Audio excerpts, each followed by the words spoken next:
Greetings and welcome. My name is Eileen Condon, and I'd like to call you to a meeting here.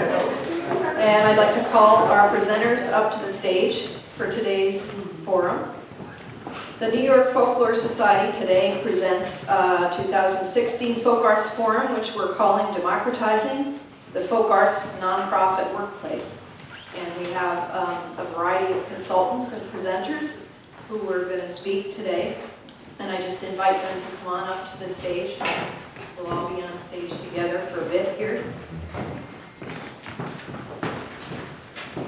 Joining us today we have Andy Kolovos from Vermont Folklife Center, Selina Morales, Philadelphia Folklore Project, Lisa Rathje, Local Learning, the National Network for Folk Arts and Education. We have Cooperative developer and strategist Joe Rinehart. And we have UAW Local 2110 President Maida Rosenstein. And I want to direct your attention to this info sheet here. It's a little bit of a timeline for where we're going in today's presentations. We're going to be having a kind of a three-part meeting today. The first part is people doing short teach-ins based on several different perspectives, which generally speaking break down more or less as follows. We're looking at changing nonprofit organizational work styles and practices through consultation. That's one approach toward democratization. Another approach is considering alternative working structures to the nonprofit, such as the worker-owned cooperative and the worker-owned cooperative movement, supporting that in New York City and elsewhere, what those structures have to offer us in the folk arts workplace, and what they have to teach us. And finally, third perspective, exploring the precedents, the process, and the prospects for unionizing arts nonprofit organizations. And it's our collective intent, I believe, that these perspectives can be complementary. They can play off each other. We're here to speak together across and within these perspectives. And so at this point, I'll hand off the floor to our consultants. We're going to begin with that first perspective, changing nonprofit organizational work styles and practices through consultation.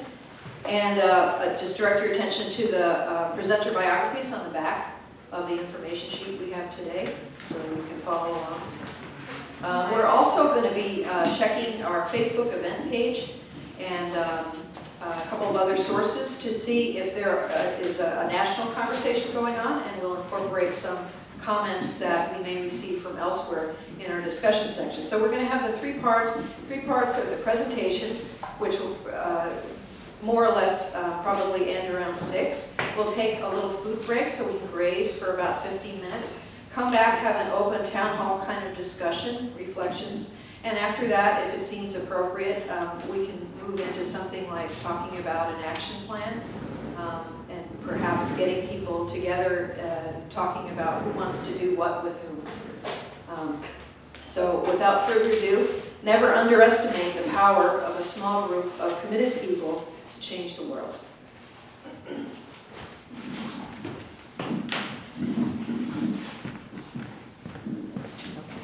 Okay, so I think, am I going to lead things off? Okay, so I'm Lisa. Hi. Hopefully you can all hear me okay. So I am with Local Learning, the National Network for Folk Arts and Education, and I think a part of why I'm here today is I worked with a small working group over the past year to really look at leadership in folk arts nonprofits, and we started to ask this question: what's at the core of the vision that can be supporting good leadership in the field, and why do we do what we do, and how can we better articulate it?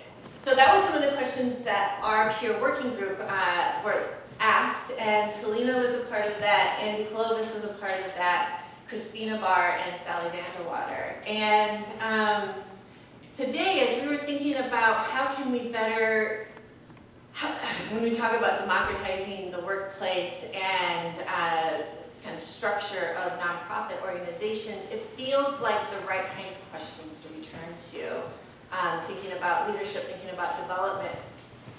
And the first piece that I want to say is that for all 5 of us that were involved in this working group, it was a really important experience for us because of the peer-to-peer mentoring and networking that we did amongst ourselves, that we've continued these conversations, realizing that we were at similar, or we're actually all at very different kinds of nonprofit organizations and places in our work lives, but having a peer network of smart, thoughtful people that we could immediately turn to when we have questions or things that we wanted to mull upon has proved, I mean, in some cases transformative, and I think that Andy and Selina might be addressing that a little bit more. So that was the first point that I just wanted to kind of put out there. How can we better think about and develop and foster mentorship and peer-to-peer networks in order to sustain ourselves and this work? 2, we think that the current practice of leadership in the fields of public folklore is complicated by the dynamic shifts in the way that our economy and our funding structures are working.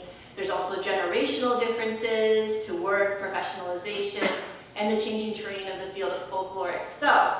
So again, how do we understand within this really dynamic territory the work of sustaining the core mission that we have and that we want to do through this work? And are we really fostering the right skills, the right kinds of leaders, and do those skills reflect the values of our field and the work that we're doing? So what were the qualities of leadership and workplace culture that our small working group started to think about and play with? I'm just going to read this to you. This is from a report that we wrote that came out of this piece, and there are 4 questions that we asked that I think that it might be interesting for this group to return to potentially if any of these questions resonate for you. 1, what are the core qualities of leadership that suit the values, ethics, and methods of our field? 2, what are the internal mechanisms of healthy organizations? 3, do these mechanisms reflect the values and ethics of our discipline? And 4, in what ways can effective leaders impact or facilitate creative, healthy workplaces? So some of the observations as we're mulling over those questions, and these questions aren't answered. Like, these are some of the ongoing questions that continue to structure our conversations and that might be a part of what we're thinking about here today. And I'm so excited that we have this opportunity to be sharing this space and talking about these questions.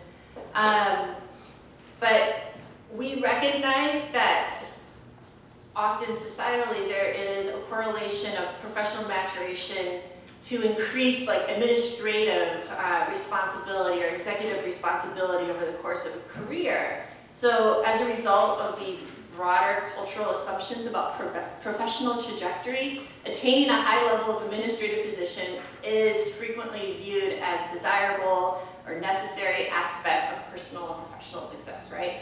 However, we recognize that there's a lot more to being a leader than simply being motivated to pursue leadership opportunities, and ambition is not necessarily an indicator of leadership success. So thinking about,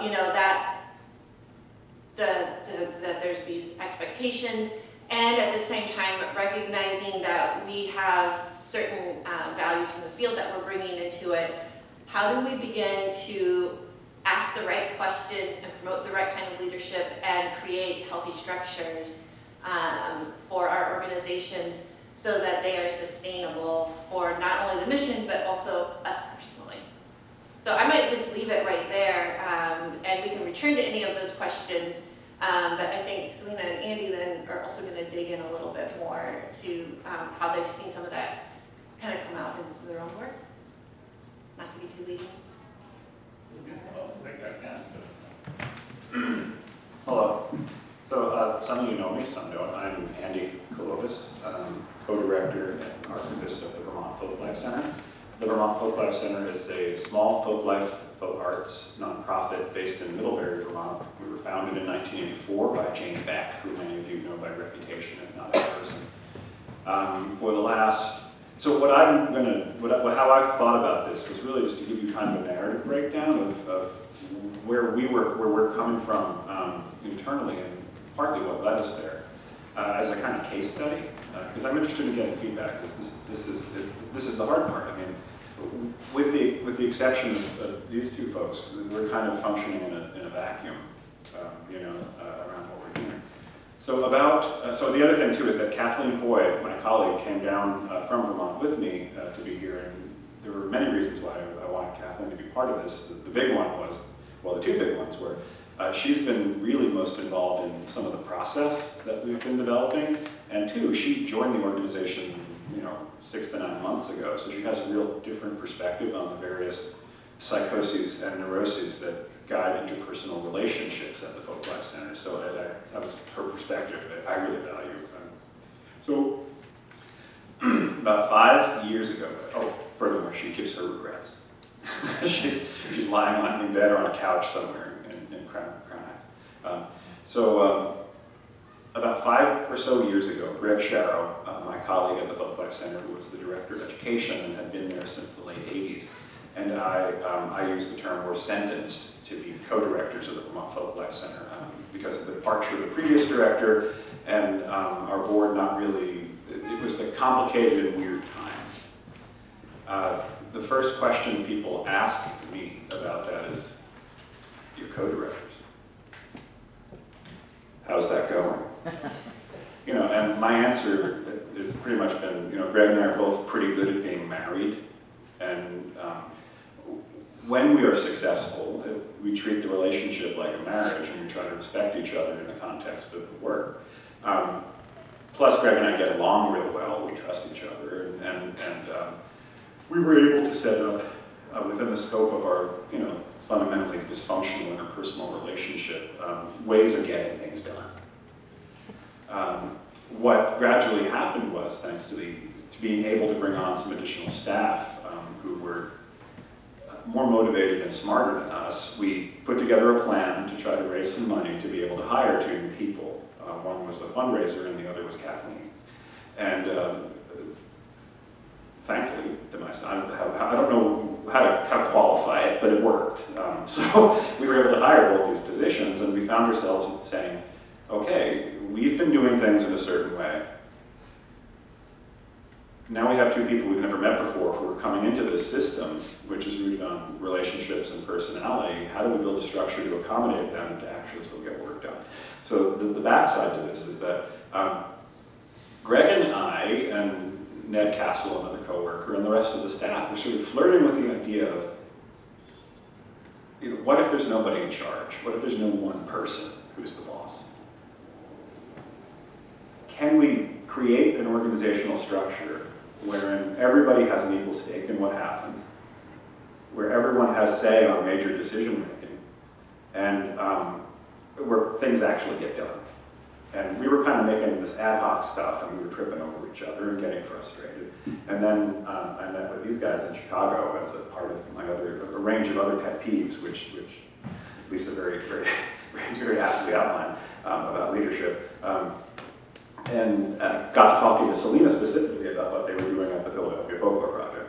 And they had worked with an organization called AORTA, the Anti-Oppression Training Alliance, and particularly with a consultant named Jenna, we hoped to have here tonight, but she wasn't able to join us, thinking about non-lateral organizational structures, decentralized organizational structures, and how to actually build one. So working with Jenna, we began to kind of build a plan to get a sense of what we needed to do.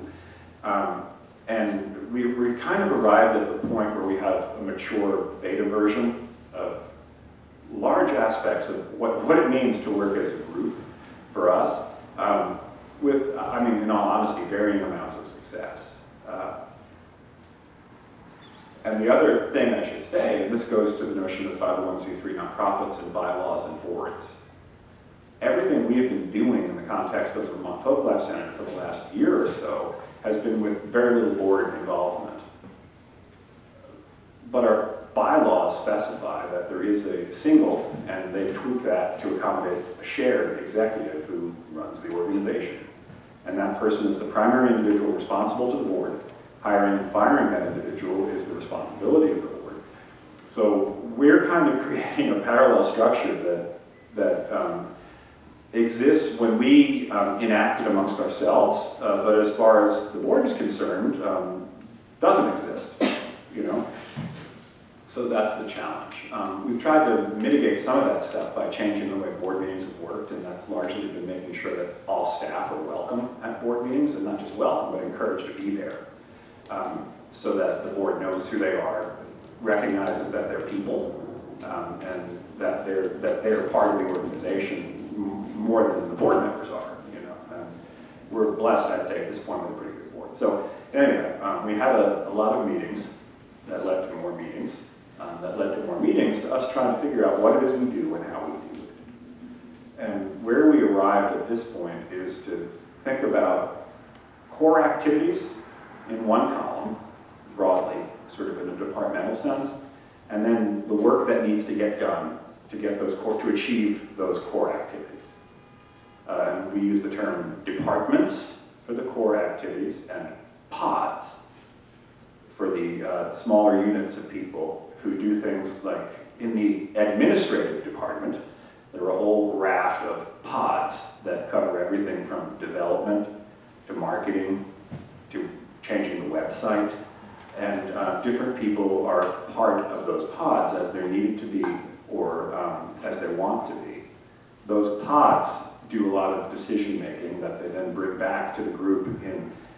I have this thing about a lot of business language, so I refuse to say things like team meeting.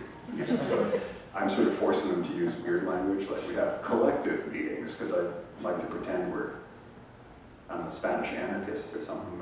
But you know, so what we've created is a kind of alternate system, and what we're experiencing is whether or not we can make it function.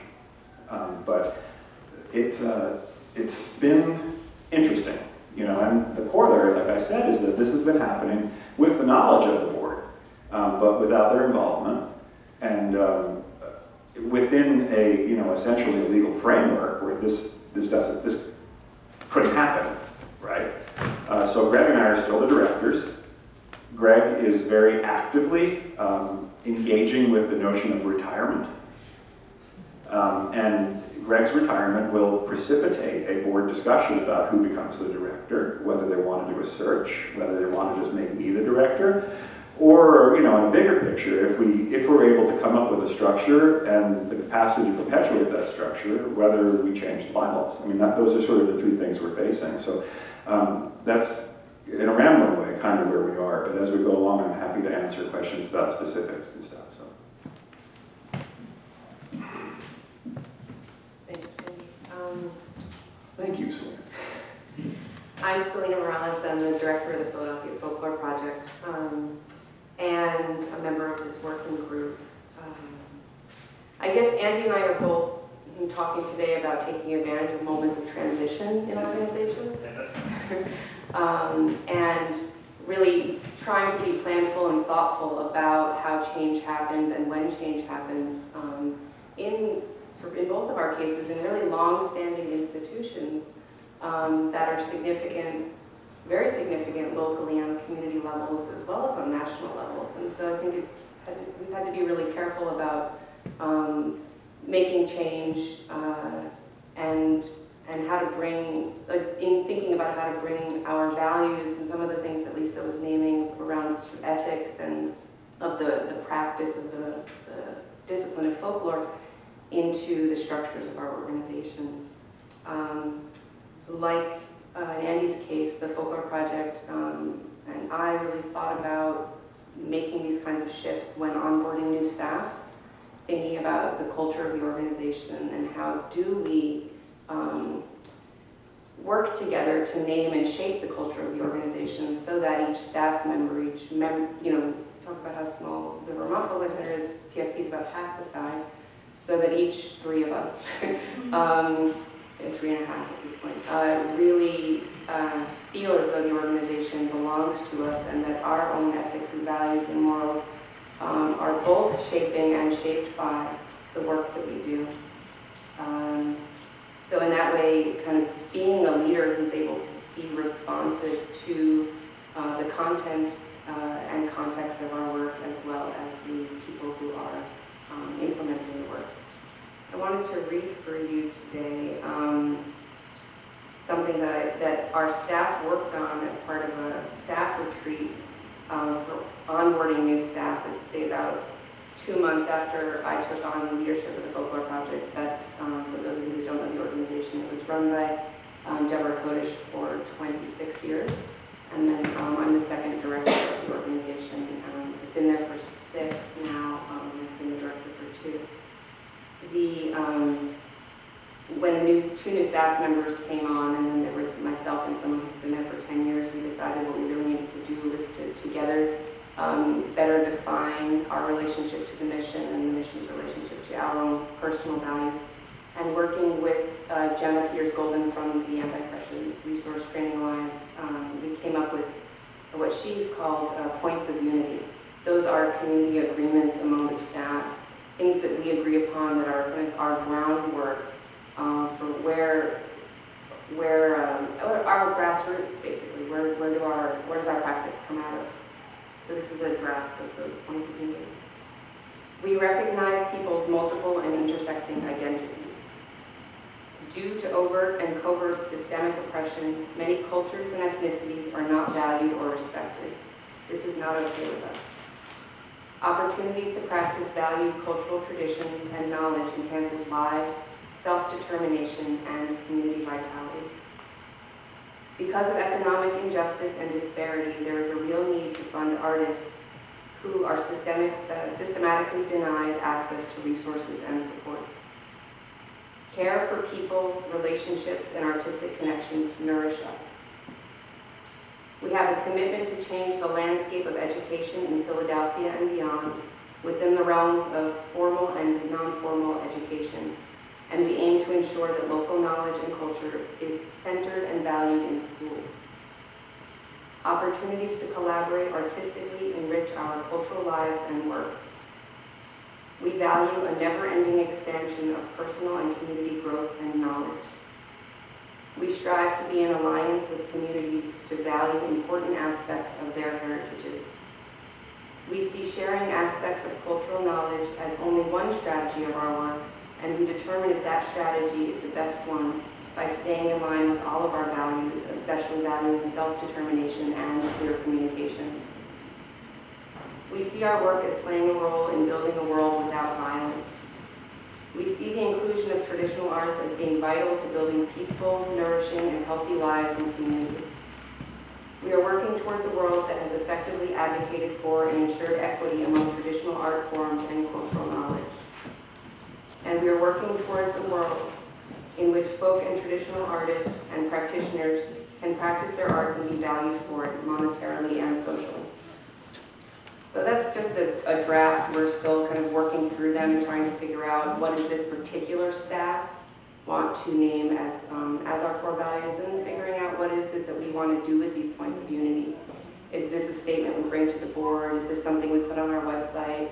But at this point, we use it in order to monitor the success of any kind of interactions that we have, whether they're among staff or whether they're outside of the organization. We use them to determine whether we'll engage in partnerships, to just govern the shape of different conversations that we have. So they've been really useful. That's one way that we work with a consultant to try to shape our organization and have it paid attention to a moment of transition, particularly onboarding new staff, as a time to name who we are so that everybody can be working together, whether they've been part of the organization for 10 years or whether this is their first month. Everyone can see themselves in this work. Hi, Vera.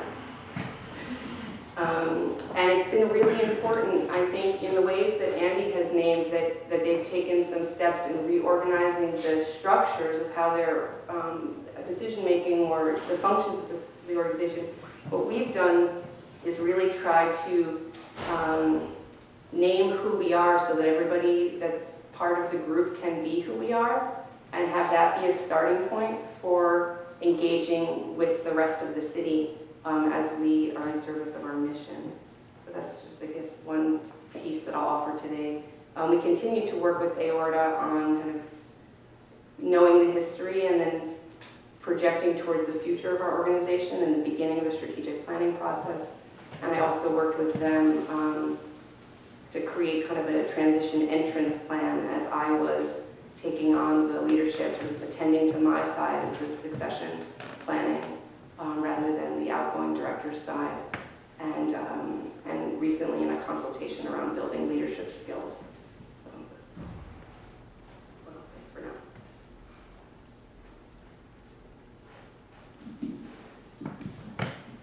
Well, good afternoon, good evening, everyone. My name is Joe Rinehart, and I'm right now a freelance cooperative developer and strategist. And for the last 6 years, I've worked pretty extensively in the area of economic democratization.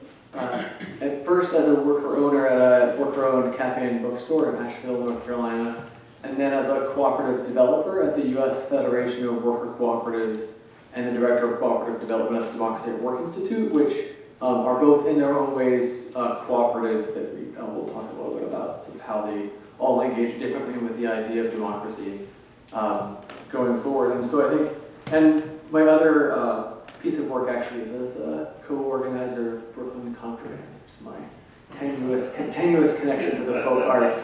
But I very much sort of believe in this idea of popular culture and the participatory creation of culture. And so I think that's what is so interesting to me about this conversation, is that sort of the two most interesting things in my life coming together. Yeah, I wanted to just take a moment to talk about, sort of take a step back from the examples to talk about what do we mean when we say democracy or democratization, especially inside of organizations that are running on the day-to-day and having to, in the case of cooperatively owned businesses, having to please and serve customers like every day. You gotta come in there and like it's a business. And for the folk arts and for nonprofits, every day you have to be producing programs and pleasing funders. And so there's some real tensions that exist there. And I wanted to take a step back and talk about like, what does democracy mean? And it can mean a lot of different things. And I think generally, we're in the progressive movement. I'm going to make an assumption about most people in the room. And so when we say democracy, we think about it as a inherent good. And it's often like not a very complicated term, even though the question is like, what are we democratizing? And we almost always mean like making stronger bonds of accountability that are more decentralized. And so what are those bounds of accountability? And who are they being decentralized to are critical questions. And then further, we often equate democracy and participation. And I think teasing them apart is really super interesting and useful. And then finally, we don't often think about, we democratize participation quite easily, or democratize accountability and engage in participation quite easily, but so much of the deepest challenges in our society actually revolve from not the lack of democracy in participation or in government or in accountability, but actually the lack of democratization of wealth. That is a huge problem, and so we're thinking about how are we democratizing wealth really actively, like how do we make wealth more distributed, more evenly controlled, more community controlled. In the context of worker-owned businesses, that's often about monetary wealth, but we can also think about that in cultural wealth. And so engaging with that idea, and sometimes there's, to me, a conflict between democratizing participation or spreading participation and spreading wealth, which I think is where the rubber really meets the road in terms of examining what we're doing and why we're doing it. So I just would propose so for most of what I'm going to say, I'm going to propose a brief framework for what are we democratizing, and give some concrete examples of different groups who have democratized different things in that way. So I'll start by talking about democratizing really big picture decision making, like what in the co-op world we would call your governance structure. So if you're democratizing and that's really where that rests at the board level, and almost every 501c3 and in almost every cooperative has a board, or almost every cooperative and almost every worker-owned cooperative has a board. And they're democratizing those really big picture decisions, like who's in control of this organization, where are we going, what's our mission, and so one of the things when my work at Firestorm and in almost every cooperative, the board is solely responsible to the worker owners. And if you are in an arts nonprofit, like there's a great organization called Toolbox for Education and Social Action that I'll talk about a lot because they're they do functionally nonprofit education, but they actually actively chose when they were founded to be a not-for-profit or to be a worker-owned cooperative, to be in solidarity with that sector, and because they are about spreading education about cooperatives. And so they're a great example of a small I think there are 4 people. It could be a not-for-profit raising funds and taking contracts. Instead, they're a worker-owned cooperative. And what that's accomplished for them is it allowed them to have direct worker control of the board. And also, what you can't do in a 501c3 is act specifically for the benefit of a small population, or a specific population at all. You have to be like broad social benefit. And so, one of the things founding a worker-owned cooperative, if you're interested in providing being heavily in control of your own organization from top to bottom, like the worker cooperative model really does provide a lot of opportunities.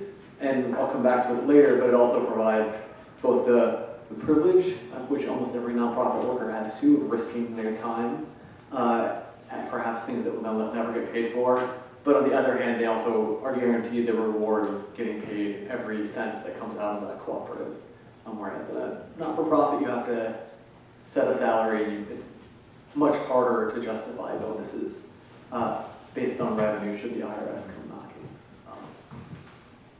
And so there's this idea that we're going to democratize the board just to be accountable to the workers.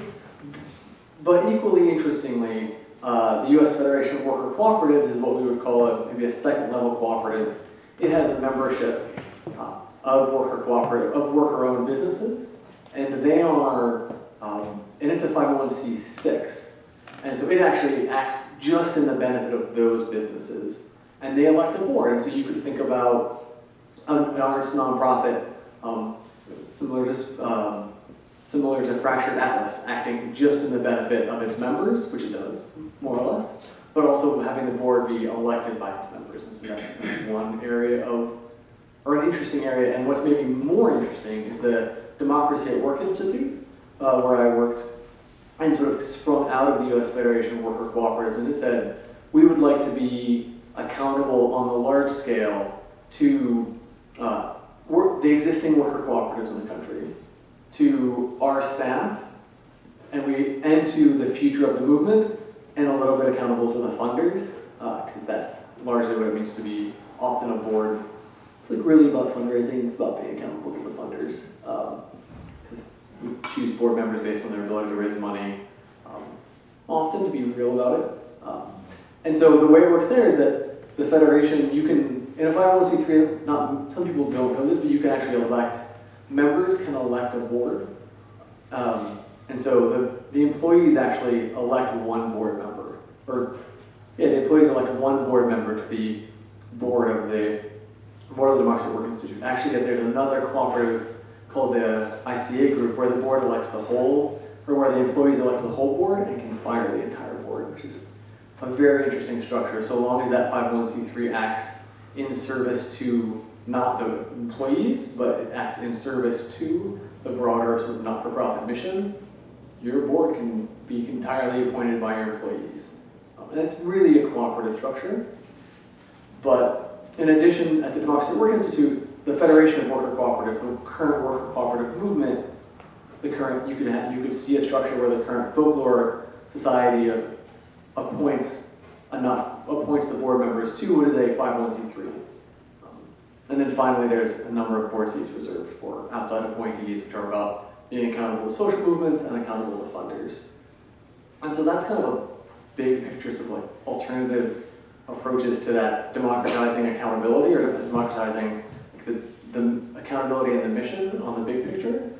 And then I think I'll let you all rest on the example of how you can democratize really what is like I hear it as much about democratizing the participation of like day-to-day decision making, which is you're spreading it out, you're having it be much less hierarchical, right? So at Toolbox for Education and Social Action, or North American Students of Cooperation, which is another cooperative support organization, they went through quite an extensive process where they said, we have an executive director, and we don't like that structure. We're going to work with our board to get rid of that structure and instead have sort of individuals assigned to individual areas, education, outreach, member services, and the entire collective there is accountable to the board. The board can fire the entire collective, or they can evaluate and encourage the entire collective to be, encourage the entire collective to improve, but they can't actually fire anyone individually. Instead, they have the board has the membership, the individuals, the work employees there actually hold each other accountable. And I think that's a critical piece that people are like, oh, we'd love to have a more democratic workplace. We'd love to have a more broader workplace where we're all accountable to each other more often. At the end of that day, you have to, that can work really well up until you get someone who you have to fire. And that's the real deal. It's like if you don't have a great process for firing someone, and if you're not willing to be that level of unpleasant, you might want to consider either outsourcing that job to the board, would be totally doable, or continuing that on in your sort of hierarchical organization with more participation, because